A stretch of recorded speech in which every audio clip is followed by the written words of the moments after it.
Hey YouTube, this is Cody and I've got Christian back for this week's Corporate versus Entrepreneur.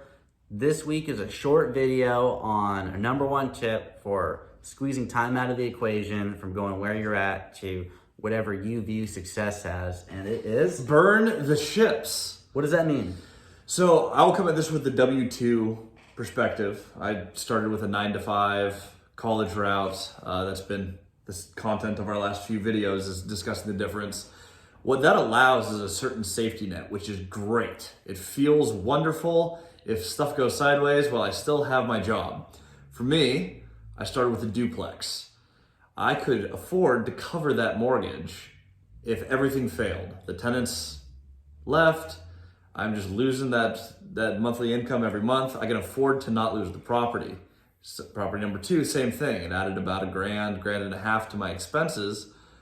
I can work my way through that. I'm not gonna lose the property, I'll be okay. We're buying a 38 now. 38 units.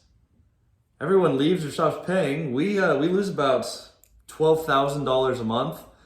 Add to that, if the plumbing fails or there's a major disaster, I can't just go back to work and be like, oh darn, I guess I'll just pay it off myself. It has to work now, which makes you find better deals, and it forces you to commit. Know your numbers, know your market, know yourself. That is why you need to burn the ships and don't give yourself a way back. Yeah, and the ships really represent your out, your safety net. If you're going into a deal and you're like, oh, it can fail, then you're gonna be less inclined to make that thing work. Whether it's a property, a business, a relationship, burn your exit. Make sure that you're 100% committed. Don't give yourself an out. And I've shared this with folks who are considering college versus going out and trying to make a business or the entrepreneurship work for them.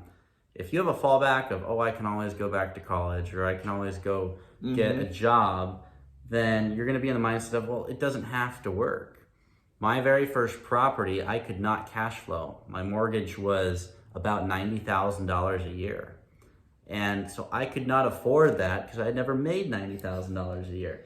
So it had to work. I limited the amount of deals I could go buy because if I bought the wrong deal and it didn't go right, I would lose it. Now, granted, the deal I bought could have gone wrong and I would have lost it. During COVID, could have had an issue if people didn't pay. I was fortunate that didn't happen, but there was enough income to pay for the mortgage where I was less at risk because I bought right and I stayed within that parameter of I'm burning my exit. This has to work. So do you have any last things you want to share on that? No, again, it's just find a deal that's worth committing to and don't back down. Don't let the size of the deal scare you. Don't give yourself an exit. You don't need a safety net if you know your deal.